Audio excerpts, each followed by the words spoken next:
പലപ്പോഴും ദൈവത്തിരുസന്നിധി വരുമ്പോൾ നമ്മൾക്ക് സന്തോഷമാണ് തോന്നേണ്ടത്. ചിലപ്പോൾ നമ്മുടെ ജീവിത പ്രശ്നങ്ങളൊക്കെ ചിലപ്പോൾ കുറച്ച് ഗുരുതരമായ പ്രശ്നങ്ങളിലൂടെ കടന്നു പോവുകയാണ്. പക്ഷെ നമ്മൾ വന്നിരിക്കുന്നത് അതും അതിൻ്റെ അപ്പുറത്തും പരിഹരിക്കാൻ പറ്റുന്ന ഒരിടത്താണ് വന്നിരിക്കുന്നത്, അല്ലെങ്കിൽ ദൈവം നമ്മളെ കൊണ്ടുവന്നിരിക്കുന്നത്. അപ്പോൾ നമുക്കത് ഓർക്കുമ്പോൾ സന്തോഷമാണ് തോന്നേണ്ടത്. പ്രാർത്ഥിക്കുക, കർത്താവായ ദൈവമേ, സന്തോഷം കൊണ്ട് എൻ്റെ ഹൃദയത്തെ ആരാധനയ്ക്ക് യോഗ്യമാക്കണമേ. എൻ്റെ കർത്താവേ, നിന്റെ വചനങ്ങള്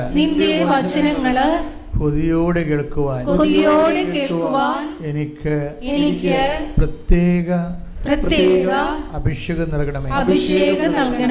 എന്റെ കർത്താവേ, ആരാധിക്കുവാൻ യോഗ്യതയോടെ ആരാധിക്കുവാൻ ഫലപ്രാപ്തിയോടെ ആരാധിക്കുവാൻ എന്നെ ആരാധനയ്ക്ക് യോഗ്യമാക്കണമേ. എന്നെ ആരാധനയ്ക്ക് യോഗ്യമാക്കണമേ. ശ്രദ്ധിക്കട്ടെ. ഹല്ലേലൂയ.